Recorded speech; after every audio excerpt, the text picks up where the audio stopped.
1 cup. 2 cups ni nga all purpose ha. All purpose ni siya tanan. Natay lutoon nga pang snack nga. Lami kayo. Sa karahay lang na to nilutoon. Dilita mo lutoog. O dilita mo gamit og ubin. 1 tablespoon na baking powder.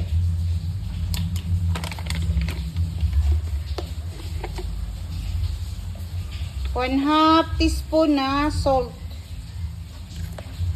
Ato sa ning halo o daan.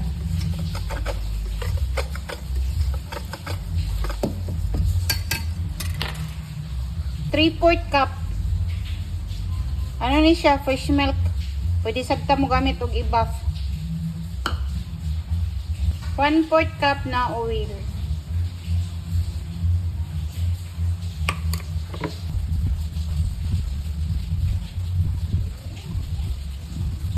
Patay melted butter. Kinakurot sa kuwang empanada. Magaling ako gamit ko.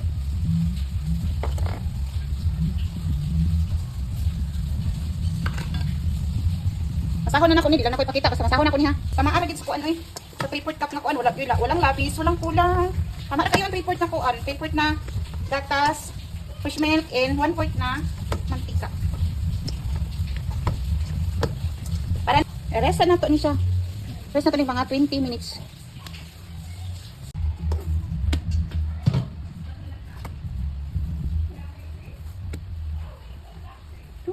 Don't you know you're not too crazy? Stallion.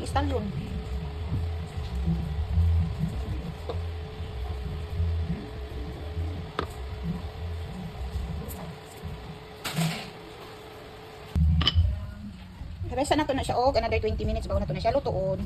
Pwede na ni. 20 minutes na. Nani sa pinakaluhit ako ang kalayo ha.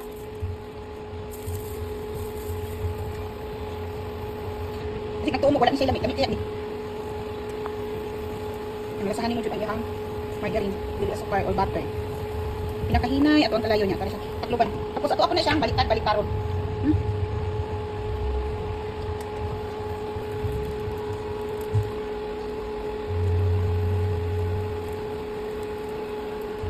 Pwede na magluto pan sa karahay, wala kay oven. Pwede ra.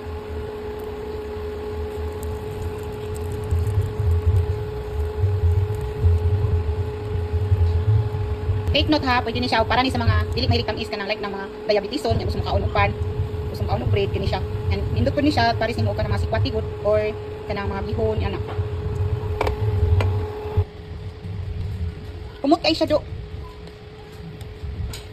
Oh, di na kay pang snack.